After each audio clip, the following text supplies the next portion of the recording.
So this video is a quick overview of the assessments in this course. So what the assessments are and how we will assess you basically, and also a bit of feedback on the assessments from students in the past.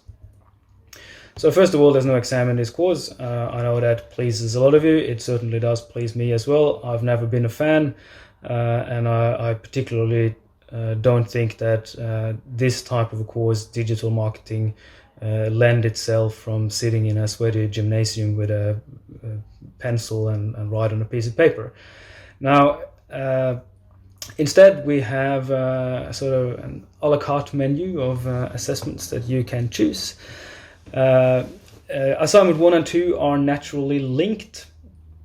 So you develop a digital marketing plan that's due in week 6, and then you implement that plan and create an implementation portfolio with a range of digital marketing assets that you will develop throughout the semester. So those are worth 30% each. The final assignment is a digital marketing blog. You can write a blog post each week of the semester. You need to write at least 5. You can write as many as up to 9. And part of that assessment is also provide feedback and discuss the blog post that your peers are writing. Now, the way that we provide feedback in this, first of all, we are very focused on providing you with as much feedback on your work as we possibly can, so that we will maximize your learning outcome.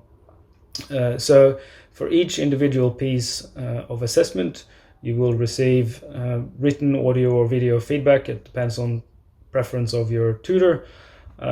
Written feedback will be at least 200 words or 2 to 3 minutes audio video feedback for each piece of assessment. And in addition to that, you will receive a copy of the very detailed marking rubrics that also give you a clear indication for how you did on each individual piece of assessment.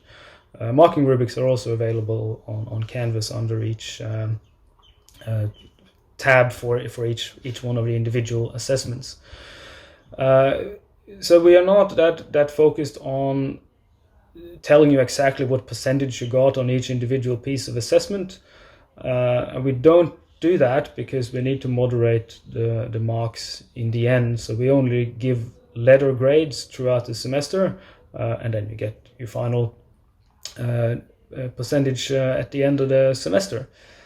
So that's how that works. Now, before you get started on your assignment, think about assignment 1 and 2 in particular. So in assignment 1 and 2, as I said, you develop a digital marketing plan and then you implement that plan. You have 2 options. You can either do that for yourself, so you set up yourself as a business, or you do it for a small business. So if you do it for yourself, then the requirement is that you go out and find a mentor, and the mentor needs to be someone that is currently working and have experience working as a digital marketer.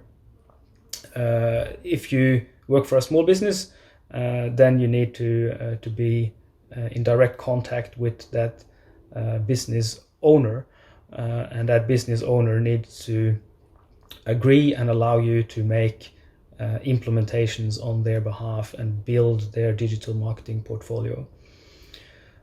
Second question you need to ask yourself is, do you want to work alone or do you want to work with someone else? You can do this assignment 1 and 2 alone. You can work with one other student in a peer, or you can work in a group of 3 max.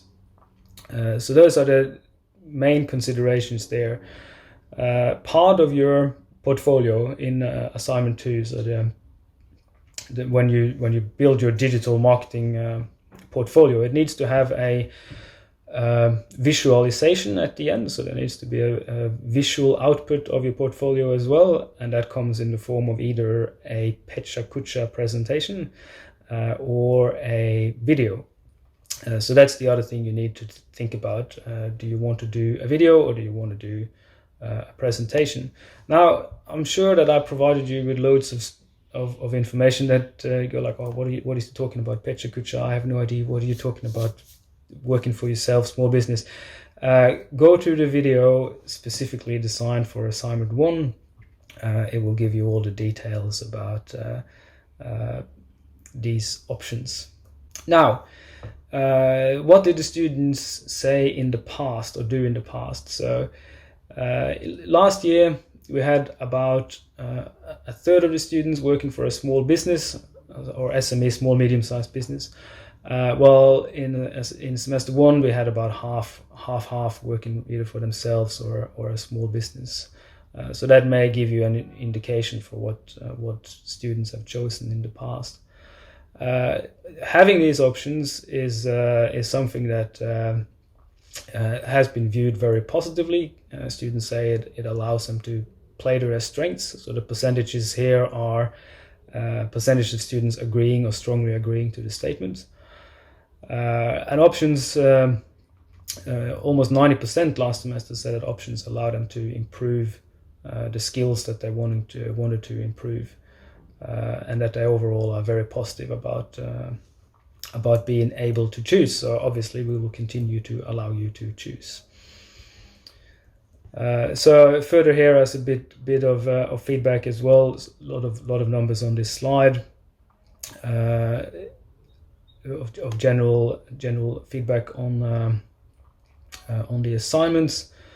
And I think some of the important things there is that students saying that these assignments improve their strategic implementation skills, and it improved their capacity. It taught them how to put theory into practice, which is at the very core of this course, and that's what we want to teach you, so that we're not just going to sit in the classroom and talk about abstracts and potential examples. We're going to actually do things.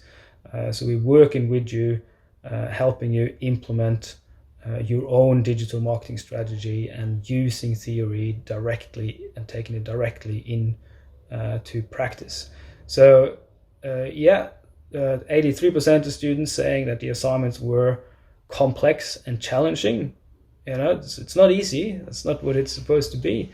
But an equal amount of students also agreed that they were proud of the resources they built for themselves. So you're doing something for yourself here. You're building resources that will directly improve your employability after you finish this course. So I'll say best of luck with it, and click further into the specific videos that in more detail explain assignment 1, 2, and 3.